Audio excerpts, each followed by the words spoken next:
Fisabilillahi Umar. Umatku yang paling mengasihi umatku yang lain, dari umatku yang paling mengasihi umatku secara global adalah Abu Bakar, dan yang paling tegas dalam menerima dan menerapkan agama Allah adalah Umar. Dalam beliau tadi dikatakan umatku yang paling sayang kepada umatku adalah Abu Bakar, dan yang paling keras dalam agama Allah adalah Umar. Ini sebuah fadilah, maksudnya tegas, halal halal, haram haram, gitu kan? Dan tidak ada toleransi. Hukum bagi Umar tidak ada main-main. Nanti akan kita lihat bagaimana kisah pada saat jadi khalifah dan bagaimana dia menghukum gubernurnya yang coba membangun rumah ya dari uang-uang yang diambil dari masyarakat. Kemudian Nabi SAW juga bersabda, fadilah yang lain adalah menunjuk Abu Bakar dan Umar di depan para sahabat, dan ini dinukil oleh Abdullah ibn Khantab radhiyallahu anhu, dan ini ya disebutkan diriwayatkan oleh Imam Tirmidzi dalam kitab Manaqib dan disahihkan oleh Syekh Albani. Kata Nabi SAW, hadani sam' wal basar. Dua orang ini Abu Bakar dan Umar adalah perumpamaan penglihatan dan pendengaran bagi umatku. Artinya posisi mereka luar biasa. Kita tahu mata dan pendengaran ini dua-duanya posisinya sangat berpengaruh dalam kehidupan kita. Orang biar lumpuh kalau matanya masih bisa melihat, telinganya masih bisa mendengar, itu sebuah fadilah. Ya, dibandingkan kalau dia buta walaupun semua tangannya utuh, kakinya utuh, tetap sulit, nggak bisa melihat. Atau dia tuli, nggak bisa mendengar, nggak tahu apa yang dijadikan target. Beda. Mata dan pendengaran punya posisi dalam tubuh kita. Maka Nabi SAW menunjuk Abu Bakar Umar sambil berkata, ini keduanya adalah perumpamaan penglihatan dan pendengaran bagi umatku. Nabi SAW juga pernah bersabda di dalam hadis yang lain riwayat Tirmidzi juga, saya tidak tahu, kata Nabi SAW, berapa lama lagi saya hidup di antara kalian. Kalau saya meninggal tiba-tiba, maka jadikanlah dua orang ini sebagai tauladan setelahku. Teladani dua orang ini. Lalu beliau menunjuk kepada Abu Bakar dan Umar. Ini berarti fadilah-fadilah yang tersembunyi atau yang tersirat maksud saya dari Nabi SAW. Nabi SAW juga menyampaikan berita gembira fadilah kepada Umar bahwa dia penghuni surga. Sebagaimana hadis yang masyhur yang kita sudah tahu sama-sama tentunya, ini hadis riwayat Tirmidzi. Ya, Nabi SAW menyebutkan 10 orang yang masuk surga. Kata Nabi SAW, Abu Bakar di surga, Umar di surga, Uthman di surga, Ali di surga, Talha di surga, Zubair di surga, Abdurrahman ibn Auf di surga, Sa'ad ibn Abu Waqqas di surga, Sa'id ibn Zaid di surga, dan Abu Ubaidah bin Jarrah di surga. 10 orang yang masuk surga. Maka di sini masuk Umar radhiyallahu anhum. Kemudian juga dikatakan di dalam hadis yang lain, diriwayatkan oleh Imam Tirmidzi juga dan disahihkan oleh Az-Zahabi juga Al-Hakim, sepakat masalah itu, bahwasanya Nabi SAW pernah menunjuk akan masuk hari ini dari pintu masjid ini ahli surga. Maka masuklah Abu Bakar. Kemudian Nabi SAW mengatakan lagi akan masuk setelah dia penghuni surga. Lalu masuklah Umar bin Khattab radhiyallahu anhu. Nabi SAW juga bersabda dalam hadis yang lain, ini fadilah yang sangat banyak, riwayat Tirmidzi juga dan disahihkan oleh Ibnu Hibban dalam Sahih Jami'. Kata Nabi SAW, aku diperlihatkan masuk ke dalam surga, dan aku melihat sebuah istana yang dihiasi dengan emas. Maka aku berkata kepada Jibril, milik siapa istana ini?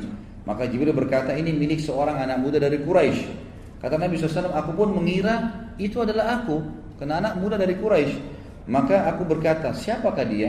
Jibril berkata, Umar bin Khattab. Ini berarti fadilah Umar. Umar sudah memiliki surga sementara dia masih hidup di dunia. Kemudian dalam hadis yang lain, kata Nabi SAW, sementara saya lagi tidur, dan ini hadis diriwayatkan oleh Imam Muslim, sementara saya tidur, Imam Bukhari dan Imam Muslim, maka diperlihatkan kepada saya surga. Lalu saya melihat seorang wanita sedang berwudu di samping istana itu, lagi berwudu. Maka saya berkata, milik siapa istana ini? Kepada Jibril. Jibril berkata, milik Umar. Maka aku pun segera mengalihkan pandangan mataku, karena aku khawatir, karena aku mengingat cemburunya Umar. Jadi Umar sangat cemburu, besar sekali cemburuannya terhadap keluarganya, istrinya. Allah memang perintahkan untuk jaga gitu. Maka saya pun mengalihkan pandangan saya. Waktu Umar dengar, Umar pun menangis sambil berkata, ya Rasulullah, apakah layak saya bercemburu dengan anda atau merasa cemburu dengan anda? Ya, jadi ini juga sebuah fadilah. Umar bin Khattab punya iman yang tidak terhitung, saudaraku. Keyakinannya kepada Allah Subhanahu Wa Taala. Dan ini dikatakan oleh Nabi SAW dalam banyak hadis. Di antaranya Abdullah bin Hisham berkata, kami bersama Nabi SAW sedang menggandeng tangan Umar. Umar berkata kepada Nabi SAW, wahai Rasulullah, sungguh engkau lebih aku cintai dari apapun kecuali diriku sendiri. Kata Nabi SAW, demi zat yang di ubun-ubunku di tangannya, tidak bisa hai Umar sampai engkau mencintai aku melebihi dirimu sendiri. Artinya sampai semua yang aku perintahkan walaupun kau tidak senang, kau terima. Maka Umar bin Khattab sekejap pada saat itu langsung mengatakan, sekarang ya Rasulullah, aku mencintai anda melebihi ya diriku sendiri. Maka Nabi SAW mengatakan, sekarang wahai Umar. Kemudian dalam hadis yang lain, Umar bin Khattab, ini kedudukan masalah imannya Umar ya, bagaimana Umar dengan imannya. Umar bin Khattab pernah berkata, ya, ini sebagian ahli hadis mengatakan pada saat di atas mimbar, ada yang lain mengatakan pada saat di majelisnya. Dia berkata, man qalla haya'uhu qalla wara'uhu, wa man qalla wara'uhu mata qalbuh. Ini ya, disebutkan di dalam kitab Makarimul Akhlaq punyanya Ibnu Abi Dunya ya, dengan sanad yang sahih. Dikatakan siapa yang sedikit rasa malunya, kata Umar, sedikit pula kebersihan hatinya. Dan siapa yang sedikit kebersihan hatinya, niscaya hatinya akan mati. Niscaya hatinya akan mati. Jadi bagaimana Umar bin Khattab selalu menjaga hatinya dalam keimanan supaya memang terjaga dengan amal soleh, jadi tidak rusak. Kemudian dalam hadis yang atau riwayat yang lain, Umar bin Khattab berkata, man istahya istaghfa, wa man istaghfa ittaqa, wa man ittaqa wuqiya. Barang siapa yang merasa malu dengan Allah SWT, dia akan bersembunyi ya, atau menyembunyikan amalnya. Barang siapa yang bersembunyi, menyembunyikan amal solehnya, dia akan bertakwa, pasti dia akan patuh pada Allah. Dan barang siapa yang bertakwa, dia pasti akan dilindungi oleh Allah Subhanahu wa ta'ala. Umar bin Khattab pernah dimimpi oleh Nabi SAW memiliki kedudukan yang tinggi dalam agama ini, terutama dalam masalah ilmunya. Dalam hadis yang sahih riwayat Bukhari dan Imam Muslim, juga Imam Tirmidzi menyebutkannya, Nabi SAW bersabda, saya langsung baca terjemahannya saja. Di dalam mimpi aku melihat orang-orang dihadapkan kepadaku dan mereka memakai pakaian. Di antara pakaian itu ada yang sampai di dada, ada yang pakaiannya sampai ya kurang lebih dari itu ke lehernya. Lalu Umar dihadapkan kepadaku sementara dia seret ya pakaiannya yang panjang. Lalu para sahabat mengatakan, apa yang anda takwilkan ya Rasulullah? Kata beliau, agama atau ilmu. Umar bin Khattab memiliki agama yang sangat luar biasa gitu, ilmunya sangat luas. Berhubungan dengan masalah ilmu dan fikih Umar, cukup banyak contoh-contoh diangkat oleh beliau di sini. Di antaranya adalah beliau mengatakan, atau kata Nabi SAW, aku bermimpi di dalam hadis riwayat Bukhari, Muslim dan Tirmidzi, minum susu sampai aku melihat hilangnya dahaga keluar dari kukuku atau kuku-kukuku. Kemudian aku memberikannya kepada Umar. Maka mereka para sahabat bersabda, apa takwilnya ya Rasulullah? Kata Nabi SAW, ilmu. Artinya Umar bin Khattab akan memiliki ilmu yang sangat luas berhubungan dengan agama ini. Dan ada riwayat lain, pada saat Umar bin Khattab menjadi khalifah, sempat ada orang-orang Yahudi datang kepada Nabi Umar bin Khattab dan berkata, wahai Amirul Mukminin, ya, orang Yahudi berkata, kalau ada satu ayat dalam kitab kalian Al-Quran, kalau turun pada kami orang Yahudi, pasti kami jadikan hari turunnya itu hari raya. Maka kata Umar, ayat yang mana hai Yahudi? Kata Yahudi, al-yawma akmaltu lakum dinakum. Kalau ayat itu turun pada kami akan jadikan hari raya. Kata Umar bin Khattab, kami tidak akan jadikan hari raya, tapi saya betul-betul mengetahui di mana ayat itu turun, kapan turun kepada Nabi SAW, gitu kan? Dan siapa saja yang hadir pada saat itu. Maka Nabi Umar bin Khattab mengatakan turun di haji Nabi SAW, ya di hari Jumat, tepatnya turun pada Nabi SAW di Arafah pada saat itu. Dan pada saat itu kami sedang wukuf bersama Nabi SAW. Umar bin Khattab pernah punya wasiat dinukil oleh penulis buku yang sangat mulia untuk para pemimpin, orang-orang yang mau memimpin. Beliau sering mengatakan, tafakkahu qabla an tusawwadu. Beliau mengatakan yang artinya, hendaklah kalian bertafakkuh, mendalami ilmu agama sebelum kalian memimpin. Dan ini kalimat yang jarang sekali ditangkap oleh banyak pemimpin-pemimpin kita sekarang. Mereka menganggap menjadi pemimpin tidak perlu lagi belajar. Malu, aib kalau ada seorang presiden dulu dalam majelis ilmu ulama. Padahal di zaman Nabi SAW, di zaman para sahabat, yang itu tidak malu bagi mereka untuk bergabung dalam majelis ilmu kalau memang ada orang yang lebih pintar dari mereka. Di sini dikatakan Al-Hafidh, ya, Al-Hafidh maksudnya Ibnu Hajar dalam kitab Fathul Bari, maksud Umar ialah bahwa kepemimpinan terkadang bisa menjadi penghalang untuk bertafaqquh fid din atau mempelajari agama ini, karena kesombongan dan kedudukan dapat menghalangi seseorang pemimpin untuk duduk bersama para pencari ilmu. Maka Umar bin Khattab menitikberatkan seorang pemimpin wajib untuk bisa ya, belajar ilmu agama. Kita juga sudah tahu hadis Nabi SAW yang masyhur ya, akan datang setelahku nanti ya'ti min ba'di umara'u sufaha. Hadis sahih riwayat Al-Hakim. Akan datang setelahku nanti pemimpin-pemimpin yang umara sufaha. Sufaha ini jamak daripada safi, dan artinya bahasa Indonesia safi ini kalau orang Arab ucapkan adalah orang yang bodoh sekali. Kalau orang cuma bodoh biasa, jahal, masih ada pintarnya. Tapi kalau orang bodoh nggak ada yang ditahu sama sekali, namanya safi. Kata Nabi SAW, akan datang setelahku pemimpin yang sufaha, super bodoh, gitu kan? Siapa mereka? Pemimpin ini kata Nabi SAW, umara'u la yahtaduna bihadi wa la yastaduna bisunnati. Pemimpin yang tidak pernah mengambil petunjuk dariku dan tidak pernah mengikuti sunnahku. Artinya tidak pernah belajar agama. Nah, ini yang Umar bin Khattab ingin ditiberatkan kepada kita. Contoh yang lain fikihnya Umar dalam memahami ilmu agama. Datanglah seseorang Al-Harith bin Muawiyah Al-Kindi berkata, aku pernah menaiki hewan tunggangan bersama Umar bin Khattab, lalu aku ingin bertanya padanya tentang hukum. Dia berkata, wahai Amir Mukminin, rumahku kecil. Kalau aku sholat, istriku selalu ada di sebelahku. Kalau dia mundur, buat satu saf, maka badannya akan keluar dari bangunan rumahku, karena kecilnya rumahnya, radhiyallahu anhu. Jadi nggak cukup, kecil sekali. Kita bayangkan kalau dua orang berdiri, sholatnya laki-laki perempuan harus bersebelahan. Kalau dia mundur, buat saf sendiri keluar dari rumah, gitu kan? Bagaimana kira-kira hukumnya? Apa yang saya harus lakukan supaya saya bisa sholat dengan istri saya? Kata Umar bin Khattab, kalau engkau menjadikan kain saja antara kau dengan istrimu, kemudian dia sholat di sebelahmu, maka sudah sah, nggak ada masalah. Dan ini juga sebuah pelajaran ulama fikih mengambil hukum, kalau tempat itu sangat sempit, tidak bisa perempuan berada di saf belakang, maka boleh dia berada di sebelah laki-laki tapi dipisahkan dengan hijab. Kemudian juga dinukil dalam kisah yang lain, Abdurrahman bin Abi Abdul Qari rahimahullah, seorang ulama tabi'in berkata, ini kisah tentang sholat tarawih ya. Dikatakan tentu ini riwayat-riwayat semua ada footnote-nya kalau yang pegang bukunya ya. Kalau yang belum memiliki buku bisa didapatkan di depan. Maka dia berkata, di zaman Umar bin Khattab ya, jadi khalifah, di masjid Nabi terpencarlah orang sholat di malam Ramadan. Ada yang sholat berjamaah, ada yang sholat sendiri. Maka Umar bin Khattab pun keluar dan berkata, menurutku seandainya aku mengumpulkan mereka di belakang satu imam, niscaya ini hal yang lebih baik. Dan ini tentunya diriwayatkan ya, oleh Imam Bukhari dalam kitab As-Sahih. Kemudian Umar bertekad untuk mengumpulkan mereka di belakang Ubay bin Ka'ab, sahabat Nabi yang paling pintar bacaannya waktu itu Al-Quran. Kemudian aku pun keluar di malam yang lain sementara orang-orang sholat di belakang imam mereka. Umar berkata, sebaik-baik bid'ah adalah ini. Dan orang-orang yang tidur tidak ikut sholat pada saat itu, tetapi menundanya hingga akhir malam lebih baik daripada dia ikut sholat. Maksudnya adalah orang yang sholat di akhir malam lebih baik daripada awal malam. Hadis ini sebagaimana saya katakan diriwayatkan Imam Bukhari. Dan sedikit saya ingin beratkan, banyak orang yang melakukan perbuatan bid'ah sekarang, mereka mengambil dari perkataan Umar bin Khattab ini. Mereka mengatakan, Umar sendiri bilang, ni'ma bid'ah hadihi, sebaik-baik bid'ah yang ini, gitu kan? Padahal di sini ulama hadis mengatakan Umar bin Khattab adalah orang yang paling tegas dengan masalah bid'ah.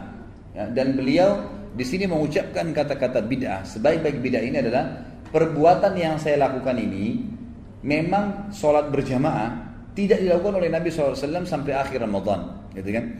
Tapi Nabi SAW pernah berjamaah dengan para sahabatnya. Maka beliau mengatakan kalau ini dianggap bid'ah, maka ini sebaik-baik bid'ah, gitu kan? Padahal sebenarnya itu bukan bid'ah yang beliau maksudkan, karena beliau bukan mengarang-arang.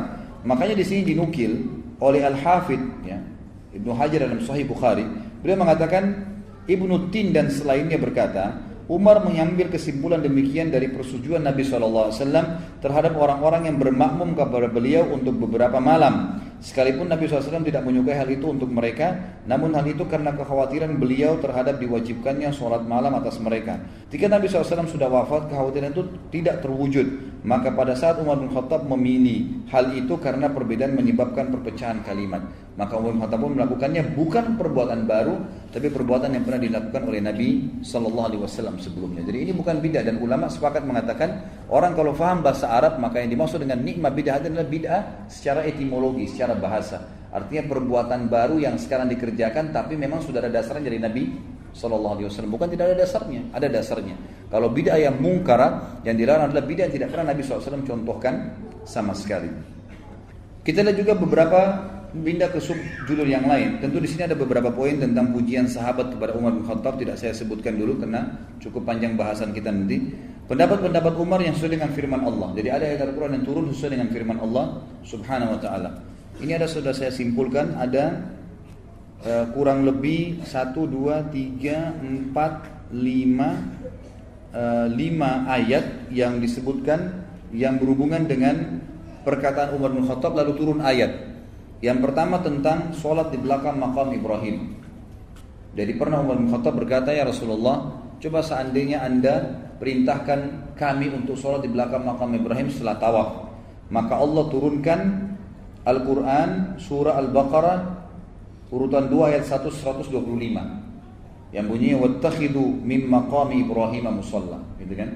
Allah turunkan ayat ini karena Umar bin Khattab yang mengatakan kepada Nabi SAW, ya Rasulullah, coba Anda jadikan sholat di belakang makam Ibrahim. Kemudian yang kedua ayat tentang hijab, ya jilbab, hijab, ya.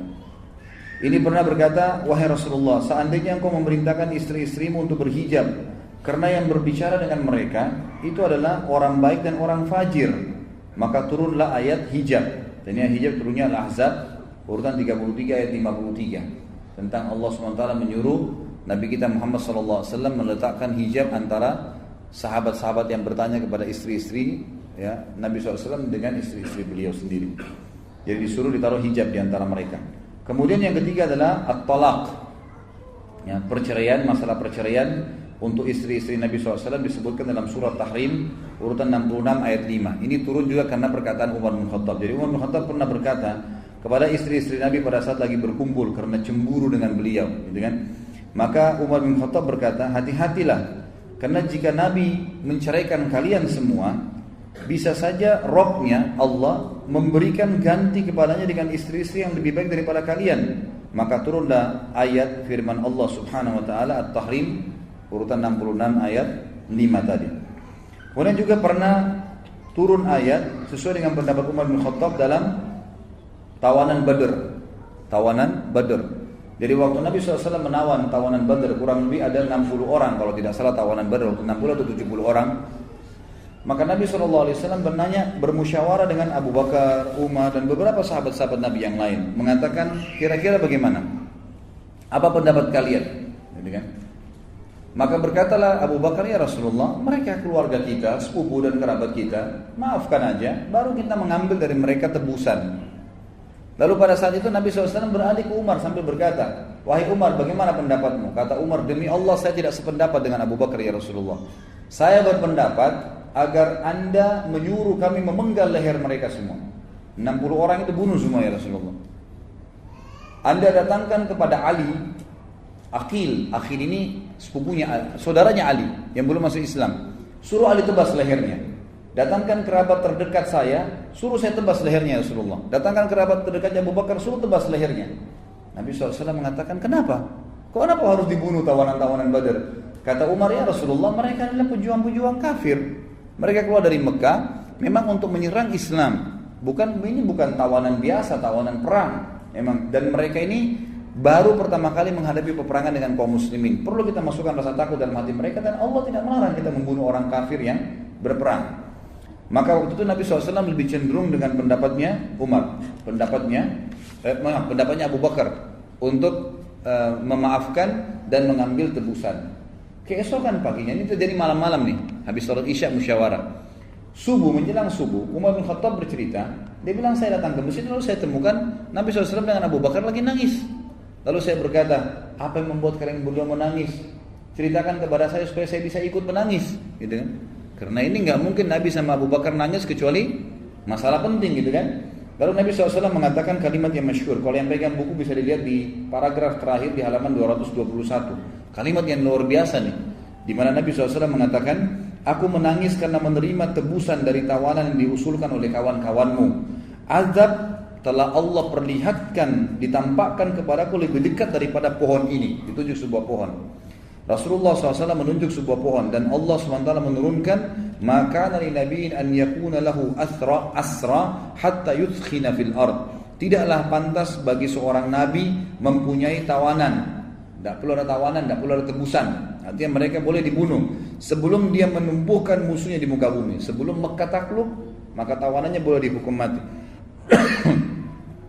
Sampai firman Allah SWT, fakulu mimma ghanimtum halalan thayyibah, dan makanlah dari sebagian harta rampasan perang yang telah kalian peroleh dengan cara yang baik. Sebagaimana dijelaskan surah Al-Anfal ayat 67 sampai 69. Umar bin Khattab berkata, ketika Abdullah bin Ubay, ini kejadian yang lain nih, ya, sebab atau ayat turun yang lain berhubungan dengan Umar bin Khattab, turun ayat dengan pendapatnya, mensolati munafik. Jadi tadi kasus tawanan Badar sudah selesai ya. Tidak jadi nggak jadi Nabi SAW membunuh mereka karena memang sudah telah ada keputusan. Tapi Nabi SAW sempat diperlihatkan azab karena malah ya tidak membunuh tawanan Badar tadi. Maka di sini berarti pendapat Umar yang disetujui oleh Allah Subhanahu Wa Taala walaupun tidak direalisasikan karena memang sudah terlanjur diputuskan oleh Nabi SAW. Kemudian yang selanjutnya adalah kejadian tentang dilarangnya sholat di belakang jenazah atau mensolati jenazah munafikin. Ini terjadi waktu ya, Abdullah ibn Ubaidillah bin Salul mati, pimpinan orang munafik di Madinah. Nabi SAW karena sayangnya dengan umatnya tetap mensolatinya. Pada saat disolati oleh Nabi SAW, Umar bin Khattab bilang, saya nggak tahu kenapa tiba-tiba saya datang lalu mengatakan kepada Rasulullah, ya Rasulullah, ini munafik, jangan disolatin. Kata Nabi SAW, wahai Umar. Lalu sambil menghalang jalannya Nabi ini, Umar bin Khattab jalan. Jangan ya Rasulullah. Ya, Umar bin Khattab pun nanti setelah ini mengatakan, saya tidak tahu kenapa saya lakukan itu. Lalu Nabi SAW mengatakan, Umar, minggirlah dari jalanku. Biarkan saya sholatin dia. Karena Allah Tuhanku memberikan pilihan. Kau beristighfar untuk mereka atau tidak istighfar. Maka saya mau beristighfar, walaupun sampai 70 kali. Gitu kan? Lalu Umar bin Khattab mengatakan, ya Rasulullah, jangan. Dalam beberapa riwayat dikatakan Umar bin Khattab sempat memegang pundak Nabi SAW sampai mengatakan, ya Rasulullah, munafik, tinggalin, jangan sholatin. Gitu kan? Lalu Nabi SAW ternyata sholatin. Nah, merasa kesian dengan Abdullah bin Ubay bin Salul, ini pimpinan munafikin. Lalu setelah itu turun firman Allah Subhanahu Wa Taala yang disebutkan di dalam surah At-Taubah ayat 84. Yang bunyinya, a'udzubillahi minasyaitonir rajim, wala tusalli ala ahadin minhum mata abada. Setelah hari ini jangan pernah kau sholatin lagi orang munafik dari mereka, wahai Muhammad. Ternyata Umar bin Khattab berkata, saya terus terang tidak tahu kenapa waktu itu saya begitu berani dengan Nabi SAW sampai menahannya. Ya, ternyata apa yang aku sampaikan sesuai dengan apa yang Allah atau Tuhanku inginkan, yang Tuhanku inginkan. Juga ada beberapa ulama yang menambahkan tentang ayat hijab, jilbab. Itu juga turun karena Umar bin Khattab. Ayat tentang pengharaman khamr turun juga karena Umar bin Khattab. Jadi pernah Umar bin Khattab melihat beberapa sahabat waktu turun firman Allah Subhanahu Wa Taala, a'udzu billahi minasyaitonir rajim, ya ayyuhalladzina amanu la taqrabus salata wa antum sukara hatta ta'lamu ma taquluna wala junuban illa abiri sabilin hatta tagtasilu. Al-ayah. Kurang lebih terjemahnya begini, hai orang yang beriman, jangan kalian sholat sementara kalian mabuk, gitu kan? Sampai kalian tahu apa yang kalian ucapkan, dan jangan juga orang-orang yang junub sampai dia mandi, ya kalau dia mau sholat atau dia mau ibadah. Maka pada saat itu, ikhwan dan akhwat sekalian, Umar bin Khattab merasa terganggu karena ada sahabat yang sholat sambil mabuk, nggak tahu apa yang diucapin, gitu kan? Kadang-kadang juga ada yang mabuk kemudian duduk sebentar depan masjid, sadarin dirinya kemudian baru masuk masjid sholat. Maka Umar bin Khattab berkata, ya Allah, haramkan minuman ini buat kami, haramkan, ya. Maka Allah SWT turunkan surah Al-Ma'idah ayat 90 sampai 91. Tentu ini tidak ditulis dalam buku ini ya, ini saya tambahkan. Jadi itu juga disebutkan oleh para ulama bahwasanya turun Al-Maidah ayat 99 tentang masalah pengharaman khamar. Sungguhnya khamar, judi, mengundi nasib dengan dengan anak panah adalah perbuatan syaitan. Jauhilah, tinggalkanlah. Apakah kalian akan meninggalkannya? Apakah kalian berhenti? Fahal antum muntahun? Hal antum muntahun? Apakah kalian akan berhenti? Maka semua sahabat mengatakan intahina. Kami berhenti. Maka di situ dikeluarkan juga hadis Bukhari, semua sahabat akhirnya memecahkan kendi-kendi khamar mereka sehingga membuat seluruh jalan Madinah penuh dengan khamar dan baju-baju mereka pun terkena khamar, lalu mereka sholat tanpa mencucinya. Dari hadis ini juga dikeluarkan sebuah hukum bahwasanya alkohol sifatnya najisnya maknawi, secara makna, enggak najis total gitu ya. Cuma najis di zatnya tapi tidak najis, tidak menajiskan gitu kan. Sama dengan kotoran hewan yang dimakan dagingnya. Pada saat keinjak kotoran ayam, disebutkan dalam hadis Bukhari tidak membatalkan. Hewan yang dimakan dagingnya, dia najis secara maknawi, secara makna, enggak menajiskan. Najis zatnya tapi tidak menajiskan. Dicuci bisa sholat, gitu kan. Dan ini juga sebagaimana khamr, sama alkohol. Karena para sahabat pecahin kendinya, kena baju mereka, mereka sholat tidak membersihkannya. Yang hukum lain adalah kalau dia meminumnya, bukan kasusnya adalah karena memabukkan, ya, bukan karena masalah najis secara maknawinya itu. Dan ini diambil juga dari kisah ini. Dan ulama mengatakan subhanallah, ini pelajaran imaniyah ya. Selama orang sholat di belakang makam Ibrahim, Umar bin Khattab panen pahalanya karena dia penyebabnya. Selama perempuan pakai hijab, jilbab, maka semua pahalanya diambil oleh Umar bin Khattab karena Umar yang menyebab, berdoa sama Allah. Selama ya istri-istri Nabi waktu itu tidak jadi diceraikan oleh Allah oleh Nabi SAW karena Allah yang perintahkan, Umar bin Khattab mendapatkan pahalanya. Selama waktu itu ya tawanan Badar berhasil lolos dan ada di antara tawanan nanti masuk Islam, Umar bin Khattab mendapatkan pahalanya. Dan selama orang munafik tidak pernah disolatin, ya, tidak pernah disolatin, maka Umar bin Khattab dapat pahalanya. Dan juga selama ya tadi yang terakhir yang saya sampaikan, selama khamr diharamkan dan tidak ada yang minum, maka Umar bin Khattab memanen pahalanya karena justru dia berdoa kepada Allah Subhanahu wa taala. Nah, ini sebuah hal yang positif juga ya. Kita dianjurkan kalau melihat sebuah kemungkaran tidak bisa memungkiri dengan lisan atau belum bisa, minimal kita mendoakan, ya Allah berikanlah hidayah penduduk Jakarta ini, berikanlah hidayah penduduk kota ini, ya Allah berikanlah hidayah keluarga saya. Satu waktu Allah berikan hidayah, kita dapat pahalanya. Dan itu yang Umar bin Khattab lakukan radhiyallahu anhu, walaupun beliau lengkapkan dengan penyampaian, berdoa sambil disampaikan kepada Nabi SAW agar Nabi SAW meminta kepada Allah Subhanahu wa taala. Dan kata para ulama, karena Umar bin Khattab ini betul-betul memegangi sebuah prinsip dasar. Ini yang benar, maka ini dia patuhi. Semua hidupnya adalah wahyu, nggak ada yang lain. Maka itu sebab utama kenapa dalam hadis dikatakan syaitan lari daripada Umar bin Khattab. Dan ini disebutkan dalam riwayat yang sahih. Ini riwayat banyak, cukup riwayat diriwayatkan Imam Bukhari, diriwayatkan juga oleh Imam Bukhari menyebutkan, disebut dengan di sini. Pernah satu kali kata Sa'id bin Abi Waqqas, Umar bin Khattab minta izin masuk ke rumah Nabi SAW. Pada saat itu istri-istri Nabi lagi berbicara di hadapan Nabi SAW dengan suara mereka lebih tinggi dari suara Nabi SAW. Maka Umar bin Khattab waktu masuk, tiba-tiba istri-istri Nabi diam dan menurunkan hijab mereka. Lalu waktu Umar bin Khattab masuk, Nabi SAW senyum, tertawa melihat Umar masuk. Kata Umar, ya Rasulullah, apa yang membuat anda tertawa? Semoga Allah membuat anda tertawa seumur hidup. Itu biasanya doa begitu ya. Lalu kemudian berkatalah Nabi SAW, saya heran dengan wanita-wanita ini. Pada saat tadi kamu belum datang, suara mereka lebih tinggi dari suara saya, dan mereka juga belum menutup hijabnya. Pada saat kamu datang, tiba-tiba mereka seperti ketakutan, meredamkan suara mereka dan menutup hijab mereka. Lalu Umar bin Khattab menghadap ke hijabnya, ya, seperti kayak kita sekarang ini ada gorden, gitu kan? Antara kita dengan akhwat itu dilihat gorden, menghadapi gorden tersebut. Lalu kata Umar, wahai musuh-musuh diri sendiri, gitu kan? Kepada istri-istri Nabi. Dalam riwayat dikatakan, wahai musuh-musuhnya Allah, apakah kalian segan dengan saya? Kalian tidak segan dengan Nabi SAW? Istri Nabi yang paling tua minta apa gitu? Ummu Salamah. Ummu Salamah mengatakan, iya, karena Rasulullah SAW lebih lembut dan lebih baik daripada kau, hai Umar. Gitu kan? Dalam riwayat dikatakan, kau lebih keras daripada Nabi SAW, gitu kan? Maka pada saat itu Nabi SAW tidak menanggapin dialog antara Umar bin Khattab dengan istri-istri Nabi SAW radhiyallahu alaihinna. Jadi waktu itu yang diperhatikan oleh Nabi SAW adalah penyampaian wahyu yang lain. Kata Nabi SAW, wahai Ibnu Khattab, anak-anak Khattab, wahai Umar bin Khattab, demi zat yang ubun-ubunku dalam genggamannya, kalau seandainya kau lewat di sebuah lembah dan syaitan lihat kau lewat di lembah itu, maka dia akan cari lembah yang lain. Artinya karena tegasnya dalam masalah keputusan agama, gitu kan. Jadi halal, haram, yang dilarang, gitu kan. Sampai istri-istri Nabi pun kalau salah ditegur oleh Umar bin Khattab. Tidak ada toleransi bagi dia, semuanya diluruskan kalau memang salah. Dalam riwayat lain disebutkan, riwayat ini riwayat Tirmidzi, dikatakan kata Nabi SAW, inni la anzuru ila syayatinil insi wal jinni kad farru min Umar. Bukan depannya Umar ya, tapi Nabi SAW bilang di depan Aisyah, wahai Aisyah, saya melihat syaitan dari jenis jin dan manusia semuanya lari dari Umar, semuanya takut, gitu kan? Dari Umar radhiyallahu anhu, karena luar biasanya beliau dari sisi kedekatannya dengan Allah Subhanahu wa taala. Kemudian Umar bin Khattab juga ya selalu mengikat dirinya dengan wahyu dan selalu melibatkan Allah dalam kehidupannya. Ada hal yang menarik di sini. Di sini tuh saya penulis kecerdikan Al-Faruq dalam perang Tabuk. Perang Tabuk ini perang yang sangat jauh dari Madinah, Bapak Ibu sekalian.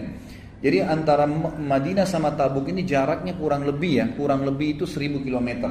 jauh sekali jaraknya. Dan pada saat itu sahabat menunggangi kuda sama unta semampunya, yang jalan kaki nanti tukaran sama temannya, jadi tukar-tukaran untuk naik di naik di unta atau di kuda itu. Di tengah jalan ternyata para sahabat kehabisan bekal dan mereka berkata, ya Rasulullah, kami kehabisan bekal makanan. Bisakah ya izinkanlah kami untuk menyembeli unta-unta kami. Jadi kami ngambil dagingnya, kami ambil juga lemaknya, gitu kan? Lemaknya itu biasa dileburin menjadi minyak yang mereka bisa pakai untuk makan, gitu kan. Dagingnya nanti dicelupin di lemak itu pada saat sudah menjadi minyak. Biasanya dulu dilakukan seperti itu. Lalu unta ini punya satu kelebihan, Bapak Ibu sekalian, yang mungkin kalau yang belum tahu ya. Jadi di perut unta itu ada sebuah kantong cukup besar, itu bisa menampung tidak kurang dari 10 liter air, 10 sampai 15 liter air, itu bersih. Jadi unta itu kalau minum, dia menarik ya, itu dia tidak angkat kepalanya sampai kantong itu penuh. Makanya kata Nabi SAW, jangan kalian minum seperti unta. Ya, unta itu kalau minum terus sampai hausnya hilang, gitu kan? Kita kan kalau minum dianjurkan minum lepas, minum sampai 3 kali, nggak boleh nafas kalau minum. Kalau unta nggak nafas, terus ditarik sama dia, gitu kan? Nah ini Nabi SAW berikan perumpamaan. Dan unta ini punya sebuah kantong di perutnya. Kalau anda mau bisa baca tafsir, waktu Allah SWT mengatakan wa ilal ibili kaifa khuliqat. Coba lihat bagaimana unta kami ciptakan. Ada 9 kelebihan unta. Di antaranya adalah di perutnya ada kantong yang kalau dia minum air, di kantong itu tertampung tidak kurang dari 10 sampai 15 liter, sama 1 galon. Kita sekarang yang besar tuh, 10 liter air yang masuk di situ. Dan itu tidak tercemar dengan apapun. Pada saat unta berjalan di padang pasir dan dia haus, dengan sistem yang Allah ciptakan di tubuhnya, air itu bisa ditarik sama dia, membasahi tenggorokannya, kemudian masuk kembali, gitu. Makanya unta ini sering dipakai di zaman dulu dalam peperangan dan perjalanan jauh, karena kalau disembeli dagingnya bisa dimakan, air di kantongnya bisa diminum, gitu kan. Sahabat-sahabat mengatakan, ya Rasulullah, izinkan kami sembeli unta-unta kami jadikan sebagai bekal, airnya kami minum, lemaknya kami jadikan minyak, gitu kan. Lalu Nabi SAW mengatakan, lakukanlah. Umar bin Khattab waktu itu hadir di situ. Umar mengatakan, sebentar ya Rasulullah, mohon maaf, saya ingin sampaikan sesuatu. Ya Rasulullah, daripada anda menyuruh mereka menyembeli unta-unta mereka, dan kita hanya kehilangan tunggangan, sementara Tabuk ini jauh, dan kalau kita berjalan kaki pasti lebih letih. Kalau pakai unta atau kendaraan tunggangan, ada kuda atau unta, maka kalau untanya letih, orangnya tinggal turun, tetap bisa diajak jalan, berarti bisa hemat waktu. Kalau orang jalan kaki capek, dia istirahat, maka berhenti perjalanan, gitu kan. Maka kata Umar bin Khattab, saran saya Rasulullah, kumpulkan semua bekal-bekal sahabat ini, kumpulkan bekal-bekal kami, lalu berdoalah kepada Allah agar Allah Subhanahu wa taala memberkahi bekal ini. Maka Nabi SAW pun setuju dengan pendapat Umar, lalu mengatakan, setelah menebarkan kain, Nabi SAW mengatakan, kumpulkan semua bekal kalian. Lalu dikumpulkan, lalu Nabi SAW mendoakan bekal-bekal mereka. Memang waktu dikumpulin, sedikit sekali bekalnya, gitu kan? Sedikit sekali. Maka kata Nabi SAW, ya Allah berkahilah bekal-bekal kami ini. Lalu Nabi SAW mengatakan, masukkan ke kantong-kantong kalian. Setelah mereka masukkan, subhanallah, yang punya sepotong roti, yang punya cuma sepotong daging, yang punya cuma sekendi air, itu mereka masukkan kembali ke kantong-kantong mereka, sampai pulang dari perang Tabuk pun itu masih utuh karena diberkahi oleh Allah Subhanahu wa taala. Dan ulama mengatakan kekuatan Umar di sini nih, beliau selalu melibatkan Allah dalam segala kehidupannya, luar biasa gitu. Jadi selalu daripada habisin, lebih baik berdoa. Dan ini juga saya ingin beratkan jemaah sekalian, banyak orang di antara kita menjadikan hubungannya dengan Tuhannya Allah Subhanahu wa taala itu nomor 30. Misal dia lagi mau berobat sakit, banyak orang di antara kita, dia pergi ke dokter berobat, sakit. Dia tahu dia punya Tuhan Allah Subhanahu wa taala. Yang ciptakan dia Allah, ciptakan penyakit Allah, ciptakan kesembuhannya Allah. Tapi dia enggak minta kepada Allah. Dia ke dokter, "Dok, saya sakit ini." Konsultasi, langsung gitu kan. Kemudian setelah itu dia minum obat. Pada saat tidak sembuh juga enggak kembali kepada Allah. Kembali ke dokter, "Dok, kenapa saya belum sembuh, Dok? Resep apa lagi?" dan seterusnya. Konsultasi dari dokter ke dokter, pindah beberapa dokter. Orang yang seperti ini Allah akan biarkan sesuai dengan ikhtiar manusianya gitu kan. Mestinya kata para ulama, diambil pelajaran dari Umar bin Khattab, libatkan Allah dari awal, nanti Allah akan mudahkan itu manusia atau obat atau makanan jadi solusinya. Misal sebelum berobat mengatakan ya Allah sembuhin saya, maka pasti Allah akan mudahkan nanti konsultasi dokternya cocok, resepnya cocok, dengan sekali saja sudah cukup. Disinilah kelebihan Umar bin Khattab radhiyallahu anhu. Beliau selalu libatkan Allah dulu di awal, baru kemudian beliau berikhtiar secara manusia.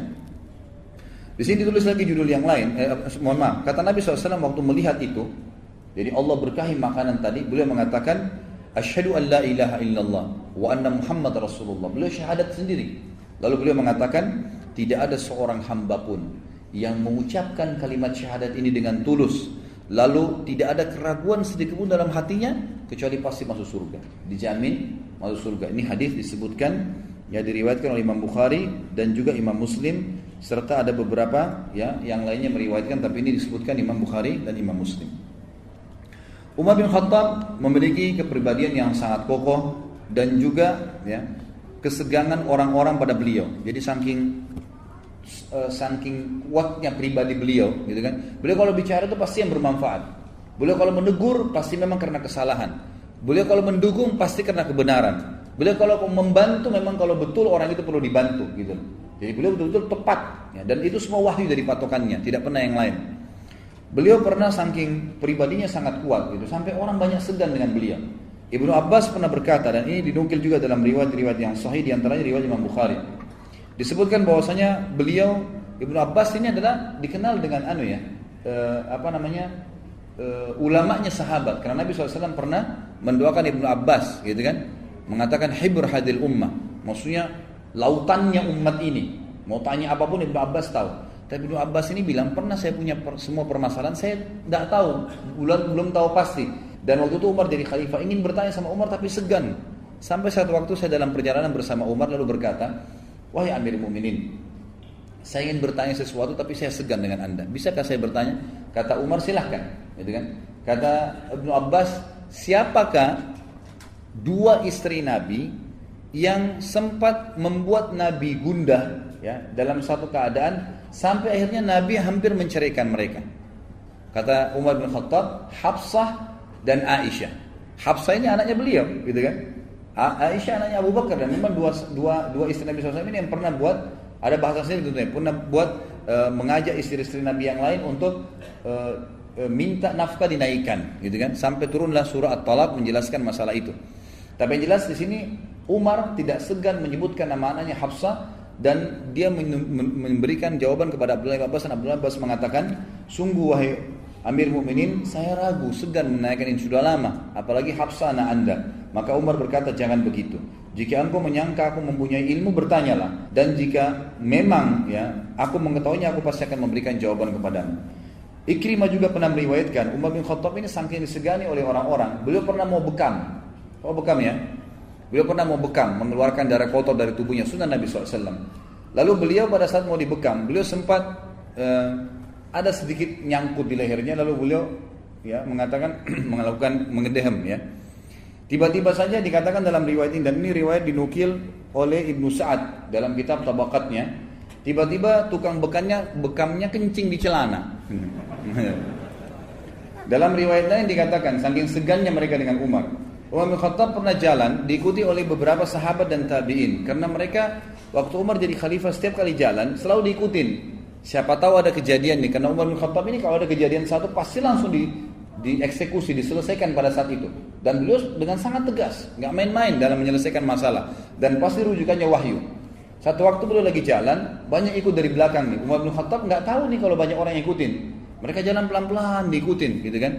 Maka satu waktu Umar melakukan tadi sama, nyangkut di lehernya sesuatu, dia ngedehem, tiba-tiba sahabat di belakang banyak yang sarungnya jatuh, gitu kan? Dikatakan dalam riwayat, lalu ada satu sahabat datang mengatakan, wahai Amir Mukminin, pelan-pelanlah sama orang-orang yang beriman. Maksudnya mereka sampai takut sama anda begitu, sampai sarungnya jatuh kalau ngedehem saja, gitu kan? Maka kata Umar bin Khattab, apakah mereka takut waktu melihat saya karena Allah? Maksudnya karena melihat saya patuh sama Allah? Sahabat ini bilang, iya Amir Mukminin. Kata Umar, biar mereka takut. Kalau karena Allah mereka takut, dan lihat orang beriman itu takut melanggar, biarin aja, nggak apa-apa. Jadi itu keseganan di sini disebutkan, ya, sebagian sahabat dan tabi'in kepada Umar radhiyallahu anhum. Umar bin Khattab juga ini Allah SWT berikan firasa. Kalau ikhwan dan akhwat belum pernah dengar, ada istilah dalam agama kita, firasatul mukmin. Kata Nabi SAW dalam riwayat Bukhari, firasatul mukmin itu benar, ya. Jadi kalau antum terus dekatkan diri kepada Allah Subhanahu wa taala, nanti Allah munculkan kepekaan-kepekaan, firasa-firasa ya yang kita datangkan, yang kita rasakan. Misal ada orang mau buat buruk, kita merasa, gitu kan? Ada kadang-kadang dikuatkan dengan mimpi. Ya seseorang, kata Nabi SAW, mimpi yang benar itu adalah salah satu dari cabang kemujizatan kenabian bagi orang beriman ya. Maka ini ada terjadi. Kalau ada orang mau berbuat baik, kita bisa merasakan gitu kan. Kadang-kadang kita mimpi mau dikunjungin oleh keluarga. Jadi memang ada terjadi bagi orang-orang yang beriman. Itu disebutkan oleh sebagian ulama berhubungan dengan kedekatan dengan Allah SWT. Umar bin Khattab ini pernah, karena dekatnya dengan Allah SWT, jadi dia punya firasat yang sangat kuat. Dan dia yakin dari Allah SWT karena dekatnya sama Allah. Dia selalu menjauhi maksiat. Tidak ada maksiat bagi Umar. Bagaimana bisa ada maksiat sementara syaitan pun lari dari dia? Nggak ada yang goda, gitu kan? Jadi nggak ada yang goda dia untuk melakukan kesalahan. Disebutkan bahwasanya pernah seseorang datang kepada Umar bin Khattab, diriwayatkan dari Yahya bin Sa'id rahimahullah, seorang ulama tabi'in. Beliau berkata, ada seorang laki-laki datang kepada Umar dan Umar tanya, siapa namamu? Dia menjawab, Jamrah. Lalu Umar berkata, anak siapa? Dia berkata, bin Syihab. Jamrah bin Syihab. Umar bertanya, dari marga apa? Dia mengatakan dari Al-Harakah. Umar bertanya lagi, dari kabilah mana? Jadi kalau marga itu substansial dari kabilah, gitu kan? Maka dari marga mana dikatakan dari Al-Harakah, dari kabilah mana dia mengatakan dari Bani Diham, dari Bani Diram. Umar berkata, di mana tempat tinggalmu? Dia mengatakan Harrah. Lalu Umar berkata, di sebelah mana? Dia mengatakan Zatul Lazzah, ya. Lalu Umar berkata, selamatkan keluargamu karena desamu lagi kebakaran. Lalu orang itu pun pulang dan dia menemukan seperti apa yang dikatakan oleh Umar bin Khattab radhiyallahu anhu. Jadi seperti itu, sampai pada tingkat dia feelingnya dia itu sampai menunjukkan sesuatu yang benar terjadi. Kemudian juga Imam Az-Zahabi menukil kepada kita dalam riwayat yang sahih, disebutkan dalam Syiar Alam Nubala. Ini buku rujukan 43 jilid, semuanya berhubungan dengan biografi para orang-orang soleh dulu. Ada seseorang, kalau ikhwah dan akhwat pernah dengar, namanya Al-Aswadul Unsi. Ini dulu bersamaan dengan Musailam Al-Kadzab. Dua orang yang bersamaan di akhir hidup Nabi SAW mengaku sebagai Nabi. Aswadul Unsi ini pernah berhadapan dengan, dia mengaku Nabi. Bukan cuma mengaku Nabi, dia kufur memang gitu kan. Dia berhadapan dengan seorang ulama tabi'in yang mulia bernama Abu Muslim Al-Khawlani. Muslim Al-Khawlani ini terkenal sekali dengan kesolehannya. Dia beriman pada Nabi SAW di masa Nabi masih hidup tapi belum sempat lihat Nabi. Jadi dia dikalungkan kalangan tabi'in. Waktu itu Aswad al-Unsi ini membakar sebuah api besar untuk membakar Abu Muslim Al-Khawlani. Terkenal sekali kisahnya. Abu Muslim Al-Khawlani ini coba dimasukkan ke dalam api oleh Aswad al-Unsi dan tidak berhasil. Waktu didorong ke dalam api, ternyata dipadamkan api, tidak terbakar Abu Muslim Al-Khawlani. Sampai ulama mengatakan ada satu nabi dan satu orang soleh yang tidak dibakar api karena berimannya kepada Allah. Itulah Ibrahim alaihissalam nabi dan Abu Muslim Khawlani dari kalangan orang biasa. Dan ini dari tabi'in. Abu Muslim Khawlani waktu dibakar tidak bisa oleh Aswad al-Unsi. Penasehatnya bilang, penasehat Aswad al-Unsi ini, kalau kau tidak keluarkan Abu Muslim dari Yaman, waktu itu di Yaman ya, maka dia akan merusak pengikutmu. Maka Al-Aswad al-Unsi mengatakan, saya mengaku kalah hai Abu Muslim, tapi keluarlah dari negeriku, dari Yaman. Al-Aswad al-Unsi menuju ke Madinah. Waktu itu kebetulan baru saja Nabi SAW meninggal. Abu Muslim Al-Khawlani ini niatnya ingin bertemu dengan Nabi SAW, mau menjadi sahabat gitu kan. Pas tiba di Madinah, ternyata baru saja dimakamkan Nabi SAW, baru selesai mati, berarti tidak sempat ketemu dengan Nabi SAW. Waktu dia sholat di masjid, Umar bin Khattab melihat dia. Dan kisahnya Abu Muslim Al-Khawlani sudah sampai ke Madinah nih. Ada seorang yang beriman dibakar oleh Al-Aswad al-Unsi, tidak terbakar, gitu kan? Terkenal, tapi orang tidak ada foto, nggak ada yang kenal pada saat itu. Abu Muslim Al-Khawlani datang mengikat untanya di Masjid Nabawi, langsung masuk sholat. Ya, begitu dia sholat, sebelum dia tanya tentang Nabi SAW, Umar bin Khattab memandang dia lalu berkata, mungkin ini orangnya dari Yaman. Padahal ini kejadian baru terjadi di Yaman. Lalu Umar pun mendekati sambil berkata, siapa anda ini? Kata dia, Abu Muslim ya, Al-Khawlani. Kata dia, bagaimana? Ya, dari mana anda? Dia bilang dari Yaman. Bagaimana ceritanya tentang seorang hamba Allah yang saleh yang tidak jadi dibakar oleh seorang pendusta, Al-Aswad al-Unsi? Kata orang itu, dia baik saja, dia selamat dari api. Langsung kata Umar, saya bertanya atas nama Allah, kaukah dia orangnya? Maka dia mengatakan, iya. Maka Umar pun menangis memeluknya sambil membawa tangan Abu Muslim Khawlani kepada Abu Bakar dan berkata, wahai Amir Mu'minin, Abu Bakar sudah jadi khalifah. Wahai Mu'minin, inilah orang yang telah Allah selamatkan setelah Khalil Ibrahim. Setelah kekasih Allah Ibrahim selamat dari api, inilah orang yang tidak jadi dibakar oleh api. Maka Abu Bakar pun menangis memeluknya, selalu mereka berpelukan sambil ngobrol dan menceritakan tentang matinya Nabi SAW.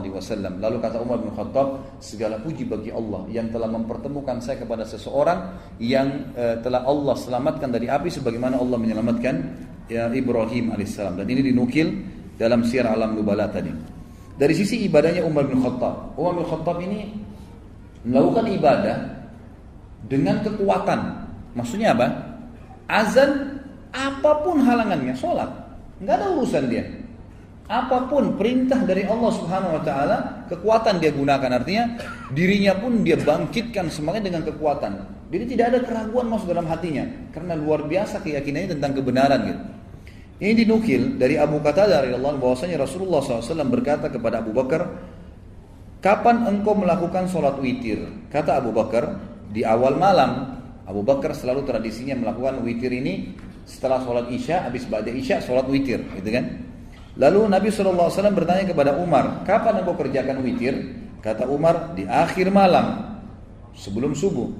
Maka beliau berkata tentang Abu Bakar kepada Abu Qatadah, orang ini, Abu Bakar, mengambil agama dengan kehati-hatian. Dan ditunjuk kepada Umar, orang ini mengambil agama dengan kekuatan. Artinya tengah malam, mau mengantuk, mau enggak, Allah perintahin, saya harus bangun. Begitu Umar bin Khattab membangun prinsip. Jadi enggak ada sama sekali yang bisa menghalangi beliau dalam agama Allah ini. Semua dibangun dengan kekuatan walaupun dengan diri beliau sendiri. Dan ini disebutkan oleh Abu Dawud dan disahihkan oleh Syekh Albani. Kemudian juga dalam kisah yang lain, Umar bin Khattab selalu membangunkan istrinya atau anak-anaknya juga dalam sholat malam. Dan beliau selalu sholat di malam hari.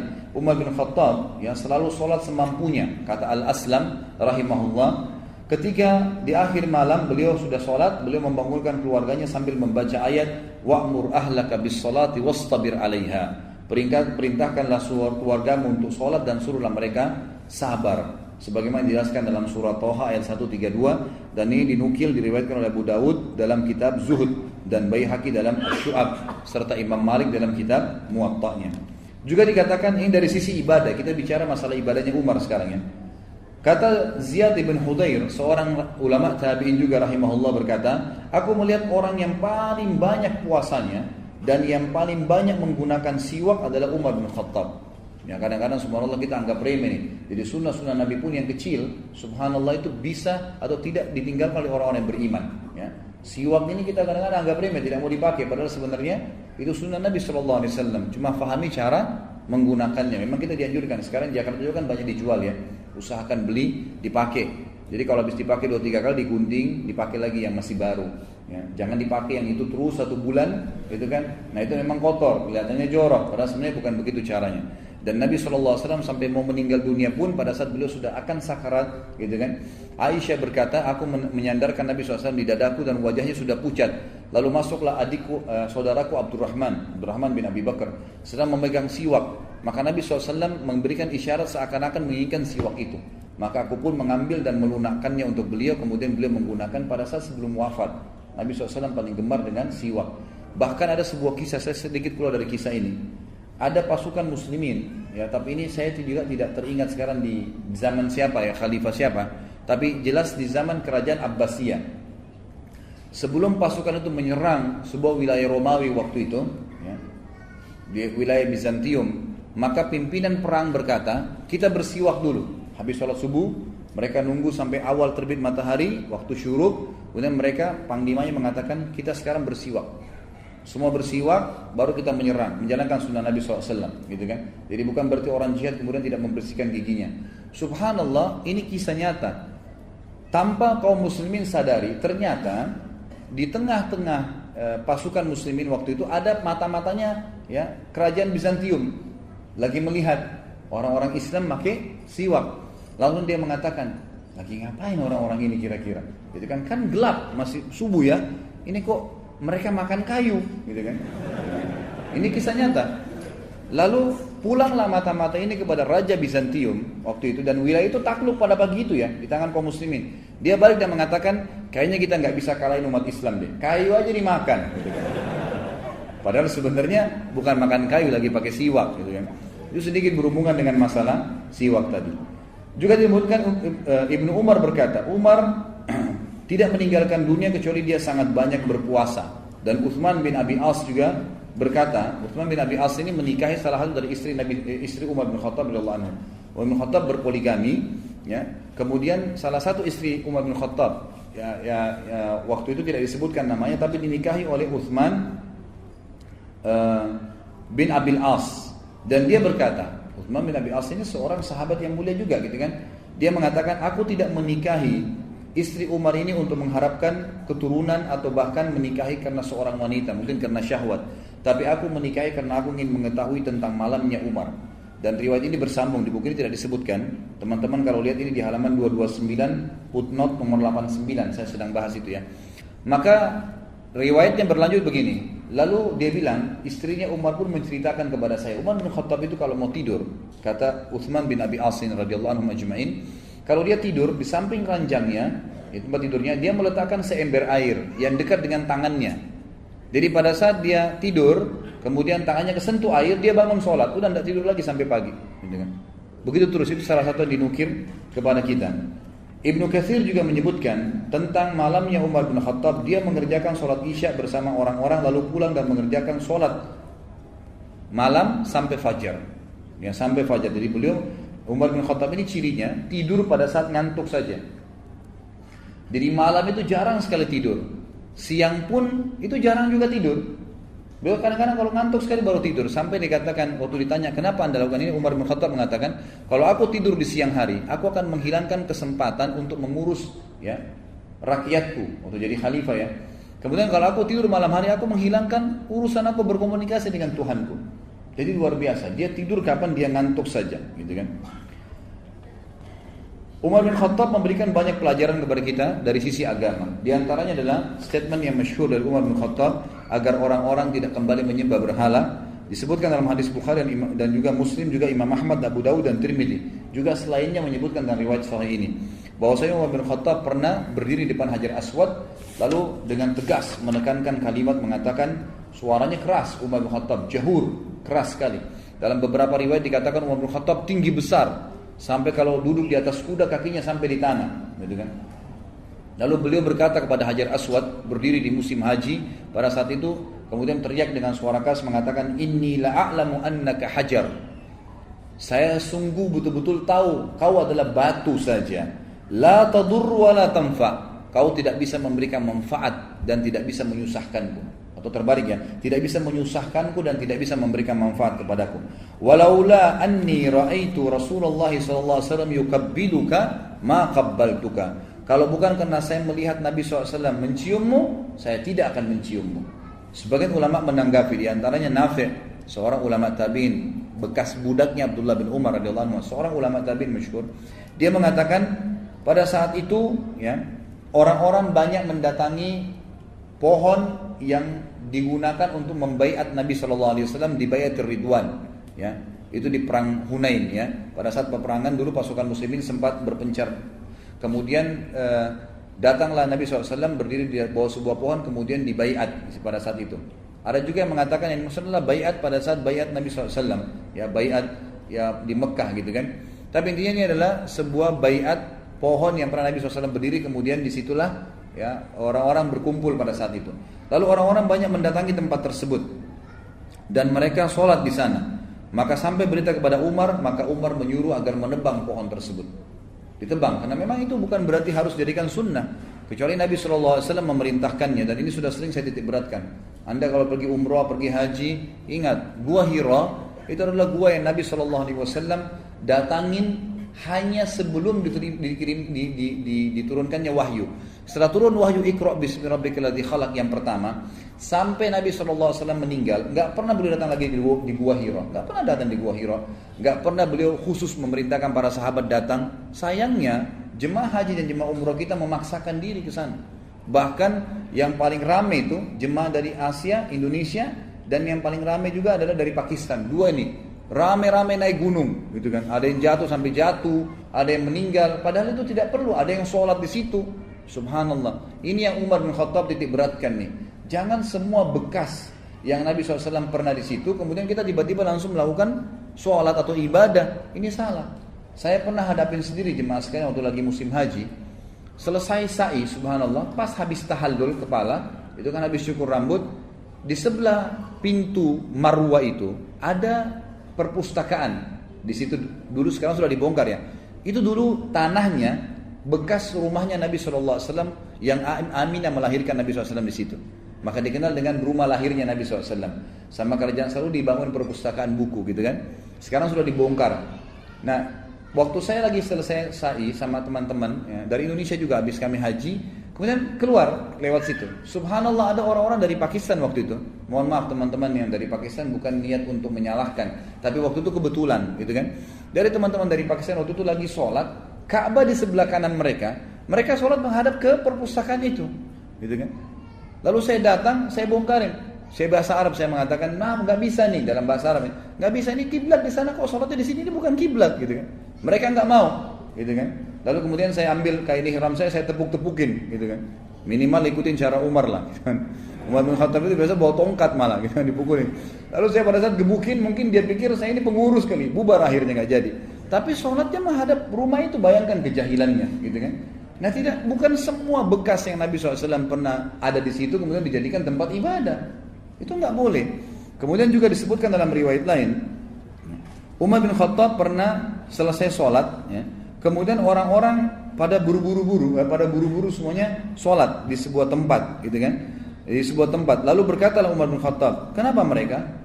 Ya, kenapa mereka keluar dan sholat lagi di sana? Kata orang-orang, sebagian sahabat bilang, itu dulu pernah Nabi sholat di situ waktu masih di Mekah. Maka para sahabat ingin mengerjakan sholat di situ. Kata Umar, janganlah kalian sholat di situ kecuali bertepatan memang waktu sholat dan ada masjid. Tapi secara khusus tidak boleh.